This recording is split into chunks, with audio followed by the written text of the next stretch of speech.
A lot of times, us well-intentioned people want to go into helping, directing, and coaching mode of, oh, I know somebody. But in the early moments, I think the best gift we can give somebody is the gift of listening and being present.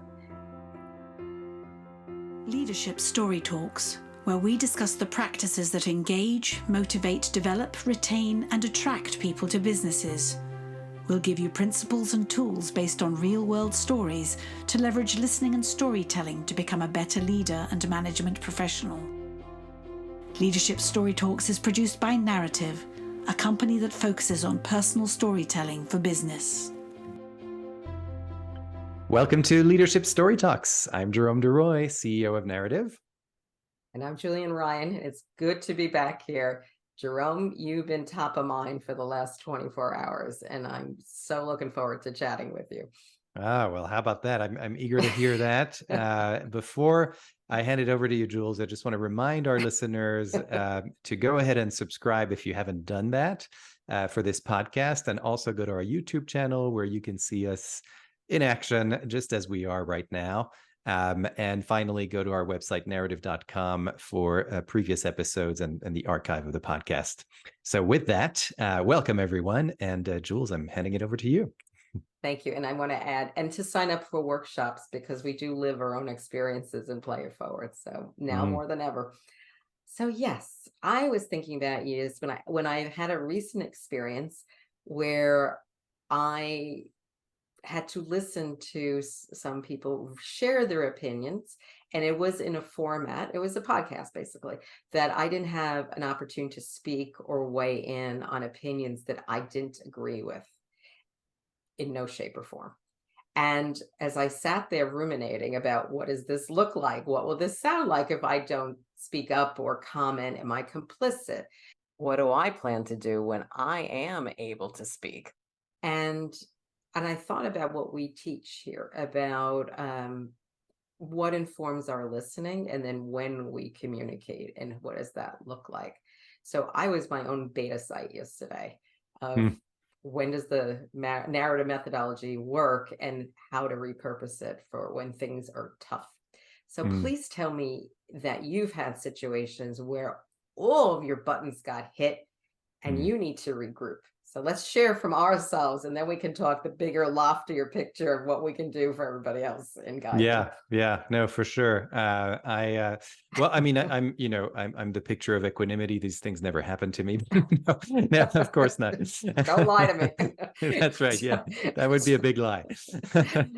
No, of course. I mean, as soon as you told me about that experience, and an opinion is thrown at you without you having any clue that it's coming at you, and I would even say in this, there even wasn't an agreement as to what would be said in that moment, as far as I understand it, other than what you were there to say, right? So you didn't know this person was going to show up. You didn't know they had these opinions. You didn't know any of that.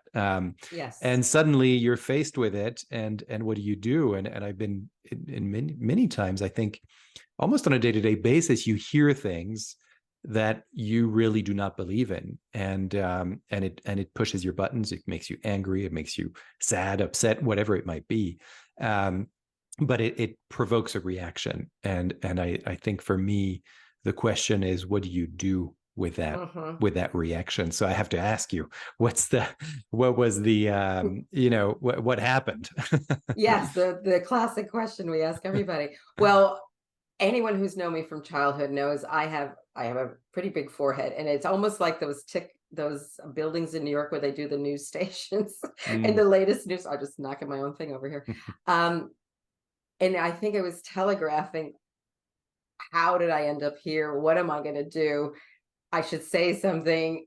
I want to say something, but when? So I think I was in that mood of, this is not good for me. And am I going to be out of integrity? And in what I say I believe in doing and taking action. The next thing is, it came at a certain time where thankfully I had a coaching session. So I extracted myself from this discussion gracefully and exited through cyberspace. The next part's reality based. It wasn't a Buddhist moment. It was more like a walking around moment and muttering to myself and questioning myself and saying, well, you advocate certain behaviors and I can't preach to others. I have to learn for myself. So, but I also have learned one lesson. Immediate reactions are never good. So, and you've read my writings and my humor, that the power of the pause, and sometimes it's the pivot.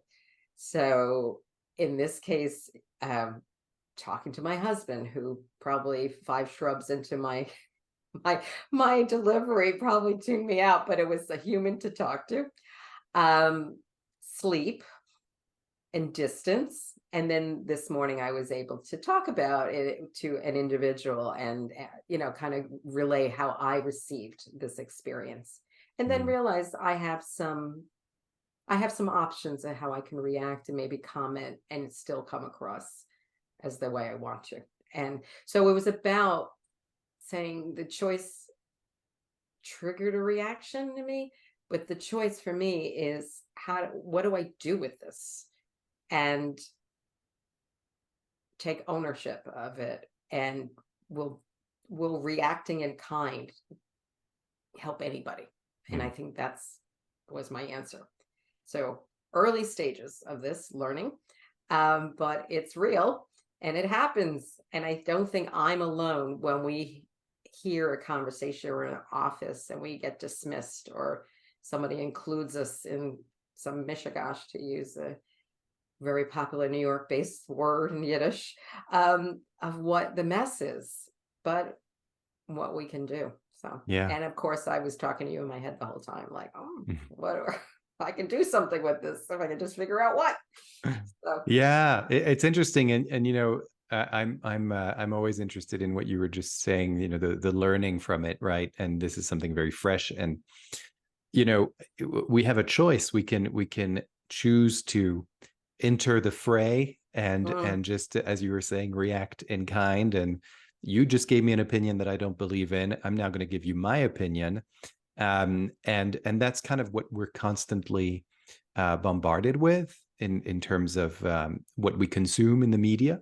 And that's kind of the preferred way, because I guess it's considered entertainment, or it engages viewers, and so we're kind of used to that. But at the same time, how does that apply to your day to day? And we know from watching all this and consuming all this that there's actually no end to it. Whereas what you chose to do, which is, and let me just pause here, vacate if I can, and leave this situation, because I know I'm going to be caught in this loop, and then have someone that I can tell this all to. And I think we all have people like that in our lives, where We're we can lucky. actually, Yeah. that someone that you trust, whether it's a spouse or not, but someone that you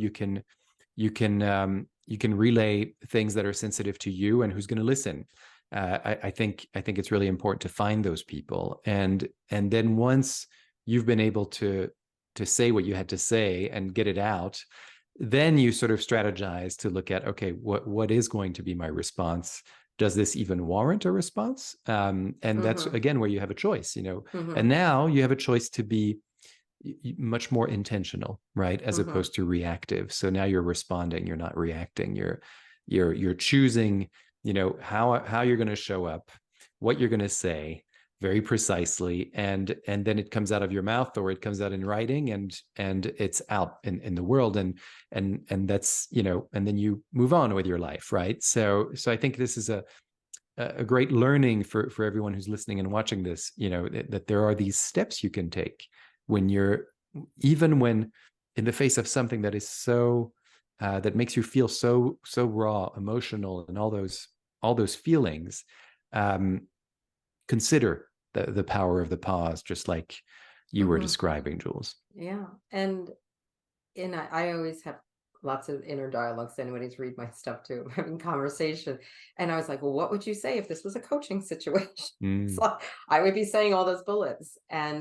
But I think it's, and then to look for not the gift of what I experienced, but maybe it is a gift, and look for where there's an opportunity for bigger picture thinking. So much of our language in the media is designed to be incendiary, and it creeps into everyday dialogue of how people react to criticism or where they are. But I always think beyond all that bluff and bluster, there's pain points.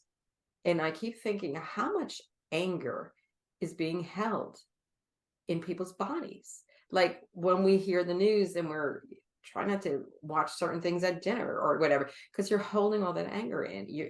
It's staying with us in different ways. So I think this is another topic for a health and wellness scenario about expressing anger and dealing it with in important ways and ways that can be healing and helpful, and just calling it out, because it is an everyday, to your point, barrage of information. I think I'm just looking at my emails and the little pop-up screen is coming with the latest disaster or diatribe that hit the news.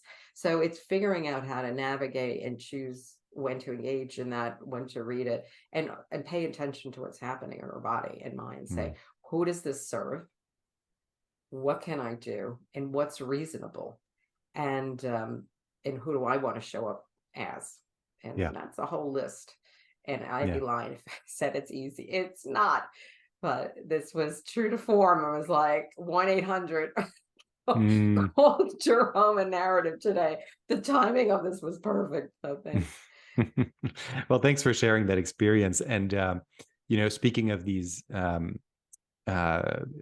getting a message that provokes a reaction, and whether that shuts you down or it provokes a lot of emotion. I'm going to throw it back to you again, Jules, because I know you've had some experiences around your work recently where some of the people that you coach are in situations like that. Would you mind telling us a little bit more about that? Yeah, absolutely. Coaching people who have been impacted with career transition, which is a nice glossy word for saying they've lost their job. They've been impacted. In a lot of cases, nothing to do with lack of skill, their abilities to work. They've been cut. And a lot of anger, which is appropriate and natural. But what do you do with that anger? And when is it, how do you handle it? Because the natural inclination is somebody's like, I want to move forward. I want to look for a new job. I want to start having networking conversations, all the 1.0 and 2.0 instructions you give to somebody who's in transition. But like myself and the other experience is knowing when pausing and regrouping and kind of regaining a little bit of yourself and knowing how you're going to present is such an important lesson.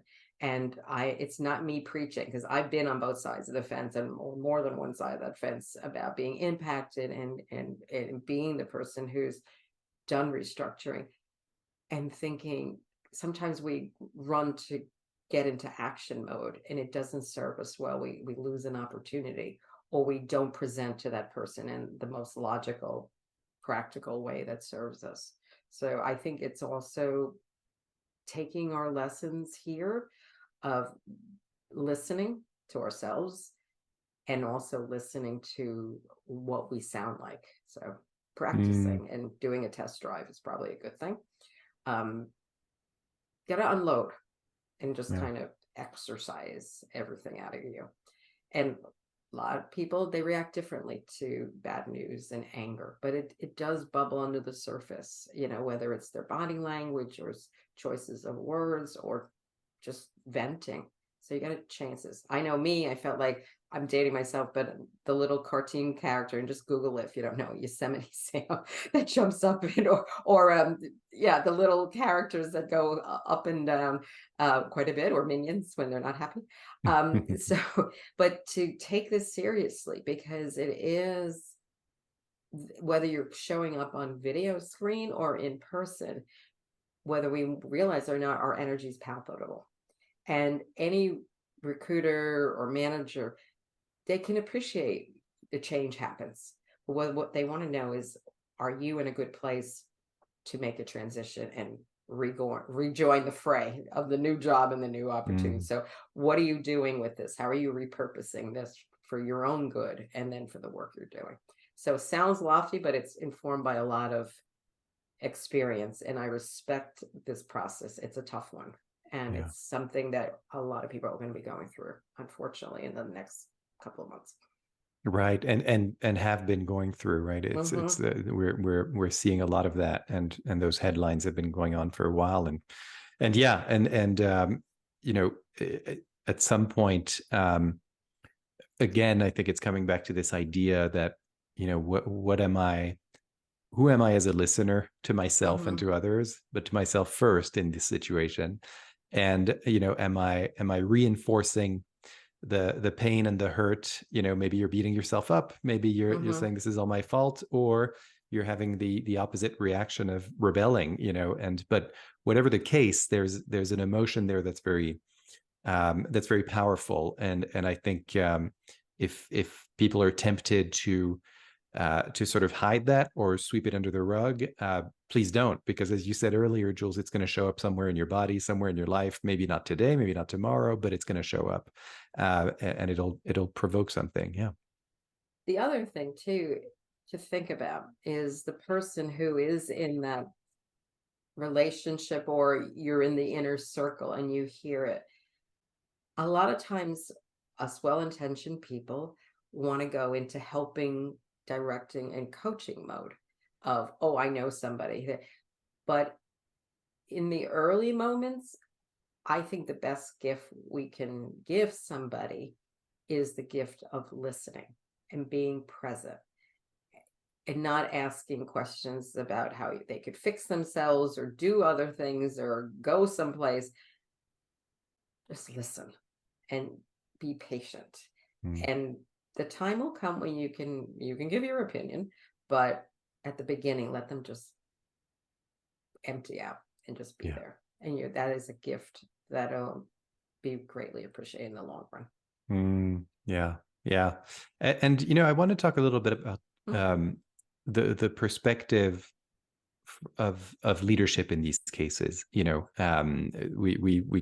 talk a lot about leadership on this podcast. Mm. That's what, it's right there in the name.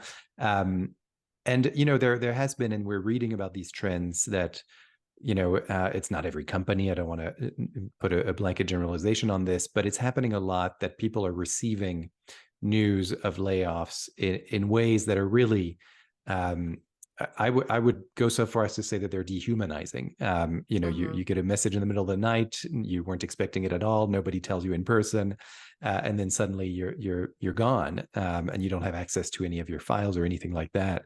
And I really, I just wanted to say, from the perspective of leadership and the people who stay in these companies, those kinds of practices have ripple effects. And first and foremost, what it does is that it breaks the trust between employees and Mhm. leadership. Now, you might think as a leader that, well, those employees are gone anyway. So, if they don't trust me, that's okay, because they're not here anymore. But it's for those who stay, the message that it sends, because people talk, obviously, and people have friends in the workplace, and that's what you're doing there is you're creating a culture where trust simply doesn't exist anymore. Mhm. And I think it's really important, for leaders everywhere to consider how things are done and what things are said. And maybe again, we're circling right back to the power of the pause.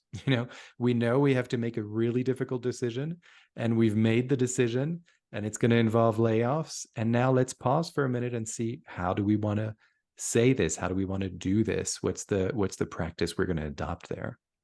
Well, I'm not going to quote an exact statistic, but I'm going to quote something I learned many, many years ago, one of my first HR jobs. And it was to do with downsizing. It was a company situation, but also the economy was shifting. And the statistics at the time, and it might change, saying once you've downsized, it takes a company 5 to 7 years to regroup and think things are normalized. And that's extraordinary long time frame in the 10-year time that most people are in companies nowadays. So the other thing too is I witnessed people getting terminated where somebody was not the most ideal person and was very destructive and abusive. But still, when that person got let go, there was still not empathy, but people looked at it in just seeing that it was still a change on that person. It was a little bit unexpected. So the person they dreaded was finally removed, but it still is that kind of there, that could happen to me too. So there was like this very Mm. bizarre empathy that happened. And now I'm looking back, it was realistic. So even though that person has left, they've been vaporized in current times of how this some of these notifications have taken place. But your group doesn't just need a long weekend to recuperate. They are putting themselves in their shoes, and you have rewritten the code of what the hiring contract is in the organization. So I think the hiring manager, they can't overpromise saying it's not going to be you or leadership, but I think being leaders at the time to acknowledge and having those one-to-ones and not promising, we can't promise the future, but this is what we can do in real time. What can we do to strengthen your skills, or what can you do to help yourself, or just hear and not pretend it didn't happen, because it's uncomfortable. It's awkward. You want to get done. You want to get your head down and work. But the more you bury it, it doesn't help. Now, moving on and saying this is what we have in control and this is what we need to do is very, very helpful and practical. But I think just owning that history and not just looking the other way. Okay, that was Friday. Now Monday's here, or new day, doesn't help. So looking at the history, humans are humans, situations change, but we're still human. So paying attention to that and reaching out for guidance of what leadership needs to look at like in different situations, and how we need to step up and be that voice and acknowledge things too and support people. Yeah, yeah, and think of how you're going to describe the why of the action you're taking, because I think in many companies and organizations, people really focus on how to proceed and what comes next. And the why is really important for everyone in the organization, because, and it be as honest as possible, because you'd be surprised. I mean, I've been in situations where, I'm explaining things to employees that are about the bottom line.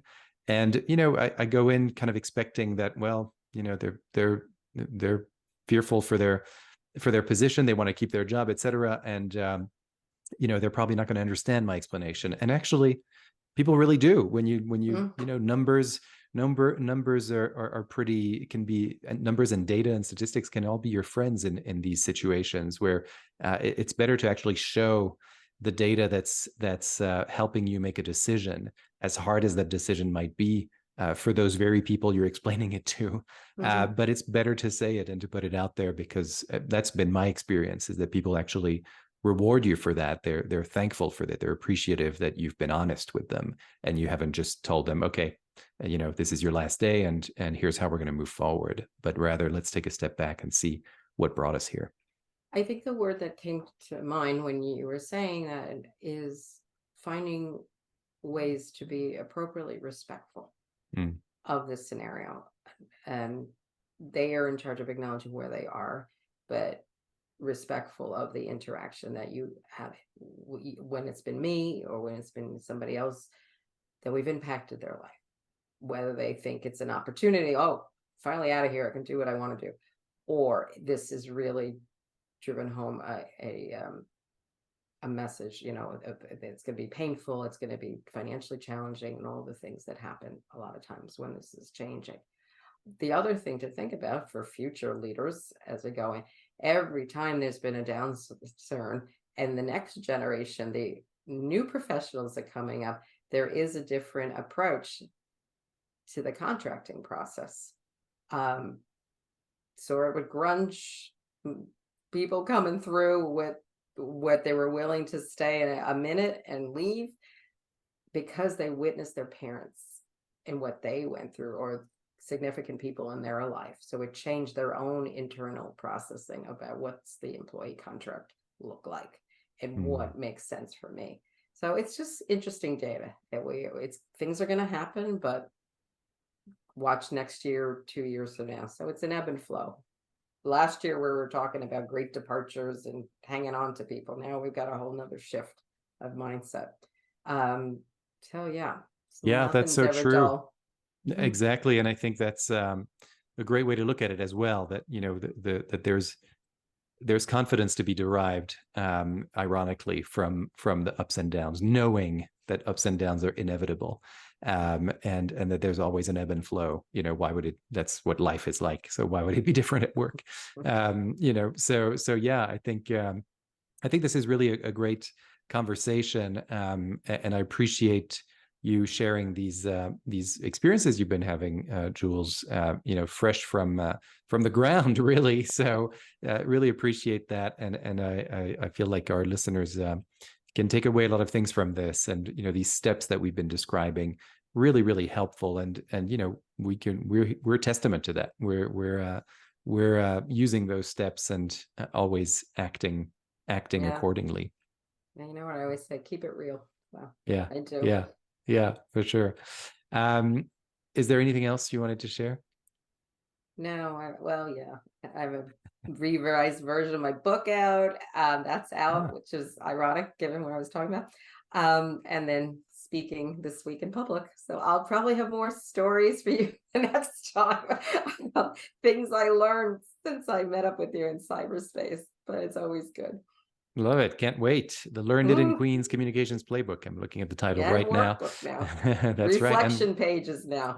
I needed to change my sign, but yeah. Excellent. Excellent. Reflection pages. So thank you for asking. Yeah, great. Well, that's something to look forward to. And also want to remind our listeners, as we always do, to please leave a review on your favorite podcast platform, because that's what drives engagement. And as well as to go to our website, narrative.com, NARATIV.com, to find our archival episodes and everything you want to learn about storytelling and listening. And as well as to go to our YouTube page. The narrative.com has a YouTube page, and that's where you can also find these episodes if you prefer to watch us rather than only listen to us. Yeah. And one last comment. I was always one more thing, as I always write. You've asked me before about the transition, about people dealing with language, but I am very pleased to tell you that using the story work, even if it's metaphors and connecting them to each other in interviews, makes a difference in the candidate's self-discovery and then how they are presenting themselves.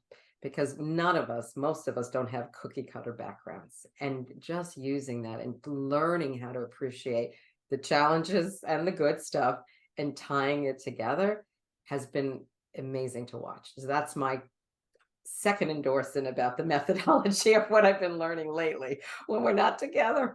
So there you go. Yeah, that's great. You're fully caught up now. Thank you so much. And it's a great reminder for people who are listening and watching us that you can learn this. You can learn this just like we talk about. This is a methodology. There are steps, and you can learn it either with a group or one-on-one. We're also going to be putting out new offerings out there, so be on the lookout, particularly in January. We just finished an online workshop in October. So be on the lookout for those. Go to narrative.com regularly. That's where you'll get all that news. You can subscribe to our mailing list to learn more about things like that too. So I think I've covered it absolutely all. A to Z. Great. Well, thanks again, Jules. I really appreciate you being here and sharing these experiences with us. Okay, cheers. Bye-bye. All right, cheers, everyone. Next time. Thanks. Bye, everyone. For more information on the narrative listening and storytelling method and how it can help your business, go to narrative.com.